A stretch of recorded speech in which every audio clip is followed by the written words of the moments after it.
Hello friends, સ્વાગત છે તમારું મારી યુટ્યુબ ચેનલ જ્યોત્સનાસ ફ્યુઝન રેસિપીમાં। આજે આપણે ઉત્તરાયણ સ્પેશિયલ સિંગદાણાની ચીક્કી એટલે કે પીનટ ચીક્કી બનાવીશું। આ રીતે તમે પરફેક્ટ માપ લઈ અને બનાવશો તો ચોક્કસથી તે એકદમ ક્રન્ચી બનશે। આપણે ચીક્કીને બહારથી લાવતા હોઈએ ત્યારે શુદ્ધતાની કોઈ ગેરંટી હોતી નથી, તો હંમેશા પ્રયત્ન કરવો જોઈએ કે ઘરે શુદ્ધ ઇન્ગ્રેડિયન્ટ્સથી આપણે વાનગી બનાવવી જોઈએ। સાયન્સ રોકેટ નથી હોતું બનાવવા માટે, અમુક થોડી ટિપ્સ સાથે ધ્યાનમાં રાખીએ તો એકદમ ક્રન્ચી એવી પીનટ ચીક્કી ઘરે બને છે। હું તમને અમુક ટિપ્સ વચ્ચે કહેતા રહી, જેથી તમારી ચીક્કી પણ એકદમ માર્કેટ જેવી ક્રન્ચી બનશે। વિડીયોને સ્કીપ કર્યા વગર આખો જોવાનો પ્રયત્ન કરજો। તેના માટે આપણે સૌપ્રથમ 500 ગ્રામ જેટલી મગફળી લીધેલી છે। આ રીતે આપણે ગેસને સ્લો મીડિયમ રાખી અને સારી રીતે સિંગદાણાને શેકી લેવાના છે। સિંગદાણાને શેકતા લગભગ 10 થી 15 મિનિટ જેવું આપણે થઈ ગયું છે। જોઈ શકો છો કે ફોતરા સરળતાથી નીકળી જાય છે। સિંગદાણાના ફોતરા કાઢવા માટે આ રીતે કોટનનું કપડું લેવાનું છે। સિંગદાણા સરસ શેકાઈ જાય પછી આપણે 5 મિનિટ માટે ઠંડા થવા માટે મૂકી દેવાના છે, પછી ફોતરા કાઢવાના છે।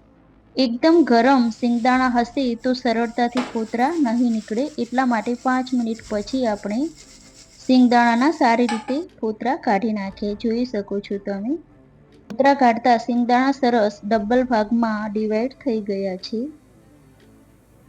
હવે આપણે સિંગદાણાની ચીક્કી બનાવવા માટે કોઈક મોટા રહી ગયા હોય સિંગદાણા તો તેને ભાગવા માટે આ રીતે દસ્તો અને ખાંડણી વડે ખોલા હાથે દસ્તા વડે આ રીતે સિંગદાણાને ક્રશ કરી લેવાના છે। બહુ નથી ક્રશ કરવાના, ખોલા હાથે જ ક્રશ કરવાના છે। તમે જોઈ શકો છો કે કોઈ મોટો દાણો રહી ગયો હોય તો આ રીતે સરસ ક્રશ થઈ જાય છે ખાંડણીમાં। હવે આપણે પરફેક્ટ માપ માટે 2 વાટકી જેટલા સિંગદાણા લેવાના છે અને 1.5 વાટકી જેટલો આપણે ગોળ લીધેલો છે, અને આપણે 50 ગ્રામ જેટલી ખાંડ એડ કરવાની છે।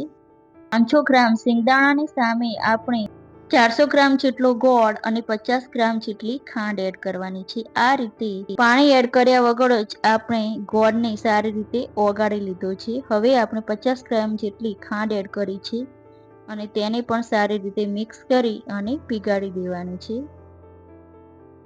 આ રીતે ગેસની ફ્લેમ આપણે હવે મીડિયમ કરી દઈએ।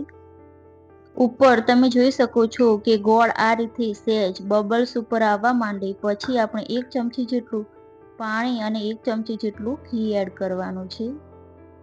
આપણે ખાસ એ વાતનું ધ્યાન રાખવાનું છે કે ગોળનો પાયો સરખી રીતે થવો જોઈએ। ગોળનો પાયો સરખી રીતે સરસ થશે તો ચીક્કી આપણી ક્રન્ચી બનશે। ગેસની ફ્લેમ આપણે મીડિયમ રાખીશું અને આ રીતે સતત હલાવતા રહેવાનું છે। ગોળનો પાયો લગભગ 10 મિનિટ જેવું થઈ ગયું છે અને હવે આપણે આ રીતે પાણી વાટકીમાં લઈ અને ચેક કરવાનું છે। હાથમાં લઈ અને આ રીતે થોડું આપણને ખેંચાતું લાગે પાયો તો આપણે ફરીથી ચેક કરવાનું છે। 2 મિનિટ પછી આપણે ફરીથી ચેક કર્યું છે તો તમે જોઈ શકો છો કે એકદમ સરસ ગોળનો પાયો બની ગયો છે। હવે આપણે લાસ્ટમાં 1 પિંચ જેટલો સોડા ખાવાનો આવે છે તે એડ કરવાનો છે અને તેને સારી રીતે મિક્સ કરી લેવાનો છે। પછી આપણે શેકેલા સિંગદાણાને આ રીતે એડ કરી અને સતત સરસ હલાવી અને મિક્સ કરી લેવાનું છે। આ પ્રોસેસ ખૂબ જ ઝડપી કરવાની છે। બધું સરસ મિક્સ થઈ જાય પછી આપણે આ રીતે ચોપિંગ બોર્ડ અથવા તો પ્લેટફોર્મ ઉપર તેલથી ગ્રીસ કરી અને એડ કરી દેવાનું છે બેટરને। તમારી પાસે બટર પેપર હોય તો તેના ઉપર પણ સારી રીતે સરસ ચીક્કી સહેલાઈથી રિમૂવ થઈ જાય છે, તેના માટે બટર પેપર હોય તો તેના ઉપર જ પેલા બેટરને એડ કરવું। આ રીતે આપણે સ્પેચ્યુલાના મદદથી ફટાફટ જ સરસ ફેલાવી લીધું છે અને પછી વેલણ ઉપર થોડું ઘી અથવા તો તેલ લગાવી અને આ રીતે સારી રીતે તેને વણી લેવાનું છે પાતળું એવું। આ રીતે સરસ વેલણની મદદથી સરસ વણી જાય પછી આપણે ખૂબ જ સ્પીડ સાથે આ રીતે કટ કરી લેવાનું છે, મીન્સ સ્ક્વેરમાં. આ રીતે આપણે ઝડપી કટ કરવાનું છે કારણ કે પાયો હાર્ડ થઈ જાય છે. આપણે અડધા કલાક પછી જોઈ શકો છો તમે, અડધો કલાક જેવું થઈ ગયું છે અને આપણે ચીક્કીને સારી રીતે રિમૂવ કરી લીધી છે. બધી જ પીનટ ચીક્કી આ રીતે આપણે રિમૂવ કરી અને પીસ પાડી લીધા છે. તમે જોઈ શકો છો કે એકદમ ક્રન્ચી અને માર્કેટ જેવી બની છે ને ચીક્કી. હું તમને આ રીતે ભાગીને પણ બતાવું.